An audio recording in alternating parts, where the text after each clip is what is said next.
শুভ সকাল বন্ধুরা, আমি মানসী তোমাদের সাথে নিয়ে চলে এসেছি আমার রান্নাঘরে। একটু আগে তোমাদের দেখিয়েছিলাম বন্ধুরা কি বাজার টাজার এসছে, তো রান্নাটা তখনও বসানো হয়নি তাই দেখিয়ে উঠতে পারিনি। এই যে বসিয়ে দিয়েছি বাঁধাকপির তরকারিটা দিয়ে দিয়েছি। এখন এটা আদা জিরে দিয়ে করছি, একদম নিরামিষ। এটা সেদ্ধ করতে দিলাম। এখানে ডাল কেটে এই যে বড়া ভাজবো দেখে টুকরো করে নিয়েছি, এগুলো ভেজে নিয়ে ধোকার ডালনা বানাবো বন্ধুরা। আর এখানে হয়ে গেছে গরম ভাত। আর এটা কিন্তু তরকারিটা কালকে রাত্রে হয়েছিল, তরকারিটা একটু বেশি আছে, ফুলকপি আলু দিয়ে মটরশুঁটির সবজিটা।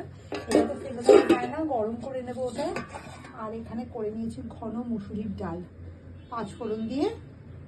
আজকে শুকনো লঙ্কা দিইনি, কাঁচা লঙ্কা ধনে পাতা নামানোর আগে দিয়েছি। ব্যাস, এই অবধি এখনো রান্না বান্না হয়েছে বন্ধুরা। আর এই অবধি আজকে করবো, এর বেশি আজকে আর বেশি কিছু করবো না। বড় জোর একটু পাঁপড় ভেজে নেবো।